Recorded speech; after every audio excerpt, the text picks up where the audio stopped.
대륙간 탄도미사일을 장착을 위한 국가 핵무력 완성의 완결 단계 목표를 달성하기 위한 일환으로 모든 사태에 대한 책임은 전적으로 북한에게 있음을 다시 한번 엄중히 경고한다. 한국 분들이 캐나다나 미국에서 레퓨지를 신청이 가능할까?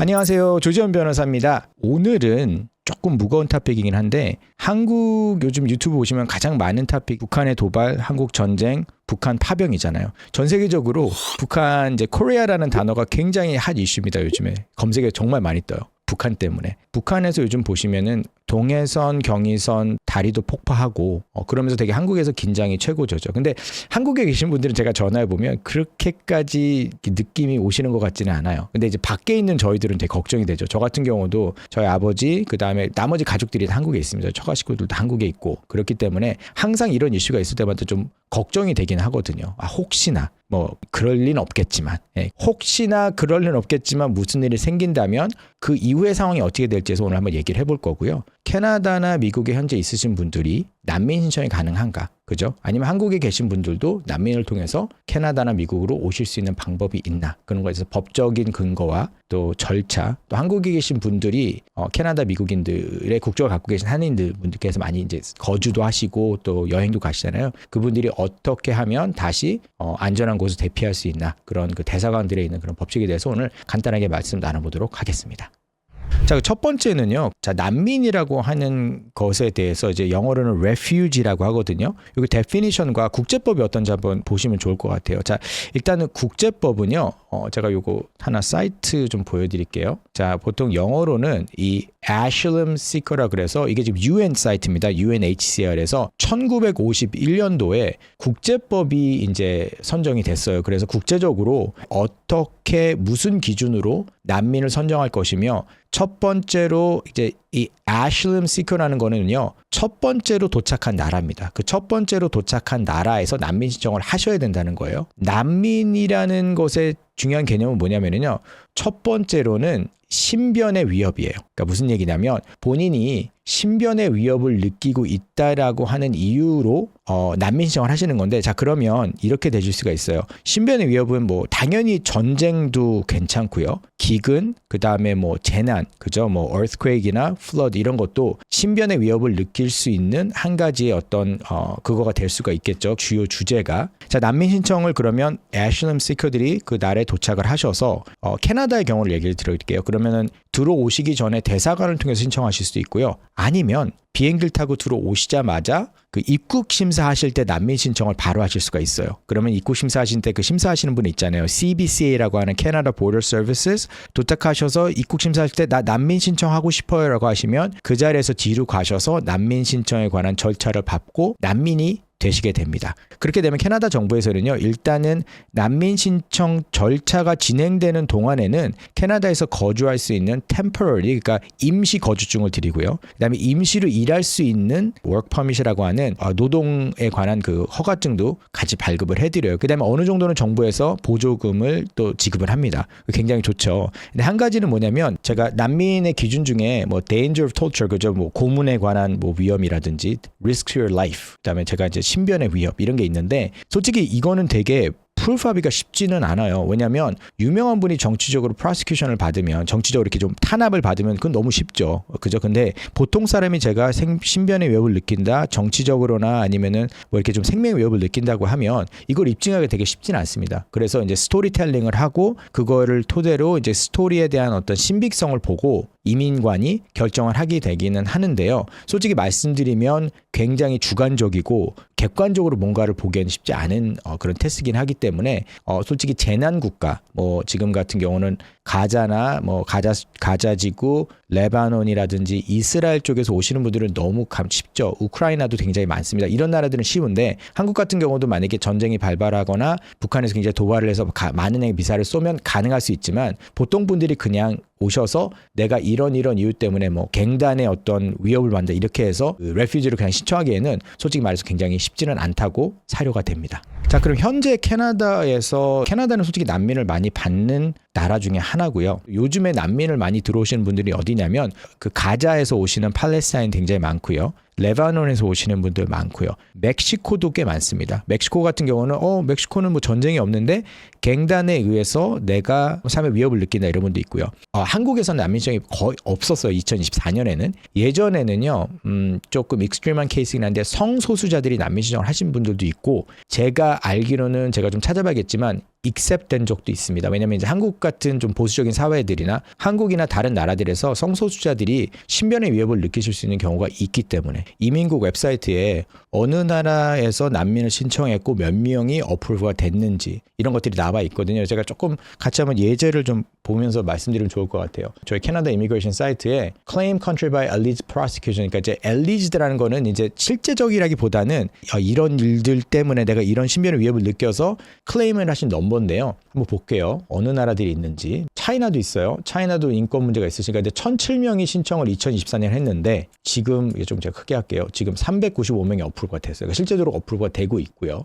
자, 홍콩은 보시면 되게 높아요. 61명이 신청했는데 57명이 어프로브를 받았어요. 그러니까 신청하는 사람은 많이 없지만 신청이 된다면 어프로브 되시는 레이트 굉장히 높습니다. 자, 재팬 없죠. 이럴 리도 없고요. 잘 사는 나라들은 거의 없다고 보시면 될 것 같아요. 케냐 이렇게 있고 멕시코가 되게 높습니다. 8,800명인데 올해 신청하신 8,800명, 실제 어프로브 되신 분이 2,100명. 제가 다른 사이트인데 이제 레바논 있잖아요. 지금 이제 이스라엘과 팔레스타인 컨플릭트로 인해서 그 하마스 컨플릭트로 인해서 불똥이 튀기고 있는 곳이 지금 레바논이잖아요. 그죠? 레바논 쪽에서 그래서 어떻게 하냐면 일단 무조건 레퓨지를 받아주는 거라기보다는 이미 있는 비자들을 더 연장을 해줍니다. 그러니까 만약에 혹시라도 이분이 캐나다에서 뭐 워크 퍼밋이 있다. 아니면 포스트 그레이지트 워크 퍼밋이 있다. 이게 이제 익스파이어가 된다라도 그거를 약간 조금 더 연장, 뭐 무기한 연장해주는 이런 것들이 좀 있어요. 무조건 다 레퓨지 신청하시는 건 아니거든요. 모든 사람이 다 여기 남고 싶어 하시는 건 아니에요. 그래서 여기 보면 이게 지금 헤딩 보면 Financial Assistance for the Gazans. 그죠? 그러니까 무슨 얘기냐면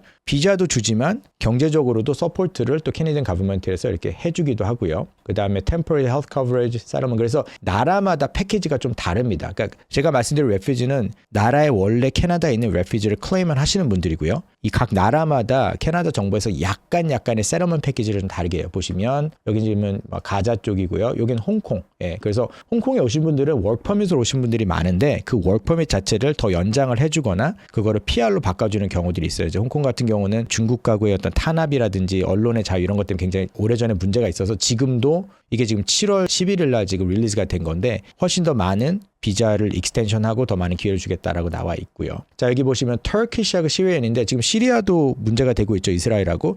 터키시는 초반에는 어떻게 됐었냐면 지진이 그게 있었잖아요. 그래서 지진 그 재난 지역에 관한 구호를 하면서 그 지역에서 오신 분들에 대해서 그 릴리프를 해주겠다라고 해서 이제 특별한 비자라든지 이런 것들을 이제 하는 건데 이렇게 보시면 돼요. 첫 번째 단계는 들어오시는 거예요. 들어오시게 되면 아까 국제법에 의해서 Asylum Seeker가 first 도착한 나라, 그 도착한 나라에서 레퓨지를 신청하시고 비송환의 원칙이라는 게 있습니다. 그 비송환의 원칙이 뭐냐면 들어왔을 경우에는 되돌려 보내지 않는다는 거예요. 뭐냐면 일단 레퓨지를 신청하게 되면 비자가 없고 거주할 수 있는 조건이 안 돼도 그 나라에서 다시 송환하지 않는다는 게 비송환의 법칙입니다. 자, 그렇다 그러면 레퓨지를 신청을 하셨잖아요. 그러면 제가 다시 제 나라로 방문을 할 수 있습니까라고 하는 그 질문이 생길 수가 있어요. 만약에 뭐 부모님이 아프신다든지 특별한 이유에서 제가 잠깐 나라를 돌아갈 수 있습니까? 원칙적으로는 가능합니다. 나라에서 되돌려 보내진 않아요. 비송환의 원칙 때문에. 근데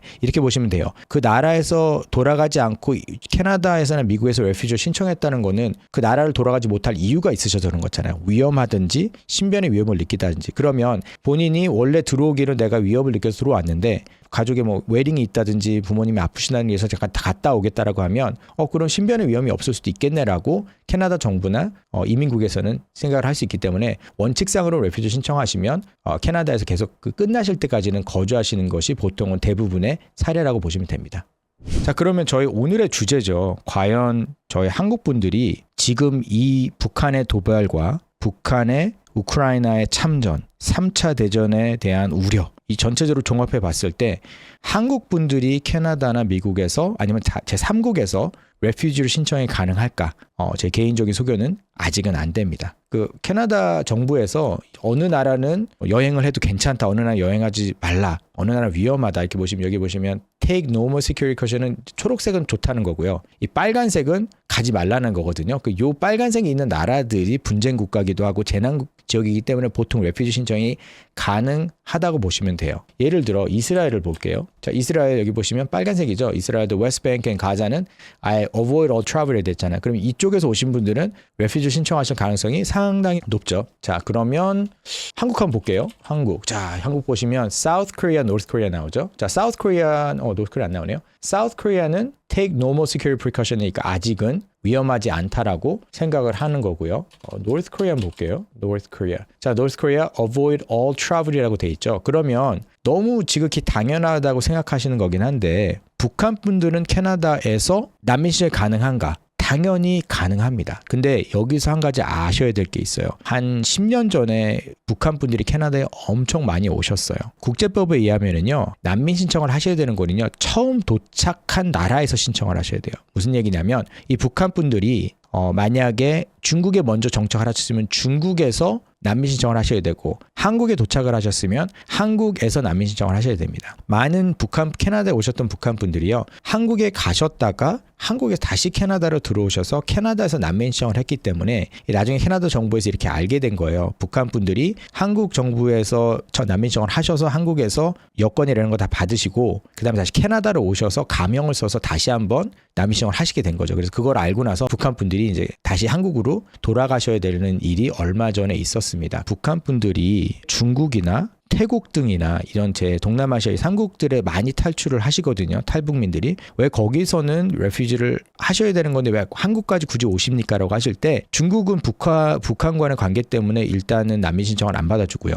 태국이나 이런 나라들도 난민 신청을 받아주지를 않습니다. 그래서 그 나라들은 그냥 거쳐 가시는 거고요. 유일하게 난민 신청을 그 국가들에서 받아줄 수 있는 나라는 일본, 그 다음에 한국 뭐 이런 나라들이에요. 그래서 일본으로 가시기보다는 많은 북한 분들이 한국으로 많이 오시죠. 왜냐하면 가족도 있으실 수 있고 이미 탈북하신 분들 있으실 수도 있고 그다음에 가장 중요한 거잖아요. 말이 통하잖아요. 어쨌든 말이 통하시기 때문에 한국으로 많이 와서 일단 난민 신청을 하시는 거니 대부분이라고 보시면 될 것 같아요. 지금까지 저희는 한국 현재 상황은 아직은 좋다는 거죠. 다행인 거죠. 한국 국제사회에서도 한국이 아직도 안전하다고 생각하는 거니까 그만큼 국력도 좋고 국방 그런 능력도 있다는 거니까. 근데 만에 하나 북한 쪽에서 한국 쪽으로 뭐 미사일을 많이 쏘거나 지금 미사일 과자처럼 이런 식으로 도발이 있을 경우에 정말 이제 위험성을 느낀다. 서울에 있으신 것들을. 그래서 외국으로 일단은 레퓨지를 하시고 싶으시다고 하실 때 어떤 방법이 될까? 일단 지금 같은 경우는요. 이스라엘 같은 경우는 지금 비행기가 들어가거나 나오기 쉽지가 않습니다. 왜냐하면 미사일들이 많이 있기 때문에 러시아도 마찬가지고 우크라이나도 마찬가지예요. 그래서 대부분은 제3국을 통해서 육로로 들어가시는 게 대부분인데 한국도